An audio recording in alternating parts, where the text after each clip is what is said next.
घोटकी आम चूंडू वेझो अचण ऐं पार्टी क़यादत जी हिदायत ते घोटकी जा मेहर धारेजा लुंड ऐं पिताफ़ी हिक थी विया। इन सिलसिले में मिलियल ॼाण मूजिब आम चूंडुनि जे सिलसिले में घोटकी में सियासी सरगर्मियूं चोट चढ़ी वयूं आहिनि।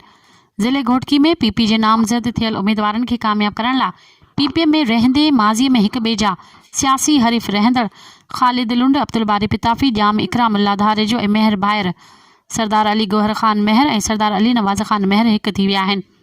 पार्टी क़यादत जी हिदायत बाद मेहर भायर हिकु दफ़ो ॿीहर धारेजन जे बंगले ते पहुता।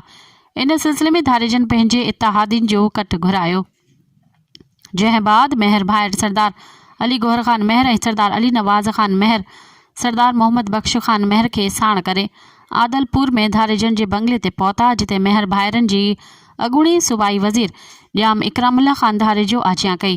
इन मौक़े ते सरदार अली गौहर ख़ान मेहर ऐं सरदार अली नवाज़ ख़ान मेहर जाम हाउस में जाम ज़फ़रुल्लाह ख़ान धारेजो, जाम इकरामुल्लाह ख़ान धारेजो, जाम ग़ुलाम कादिर ख़ान धारेजो, जाम आसिफ रज़ाक ख़ान धारेजो सां मुलाक़ात कई।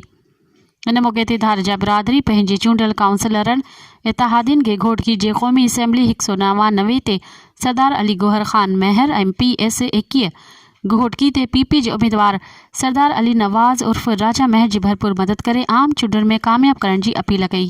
मज़ीद ख़बरनि ऐं तफ़सीलात लाइ विज़िट कयो असांजी वेबसाइट www.awamiNewsHD.com ऐं ॾिसंदा रहो अवामी न्यूज़ HD।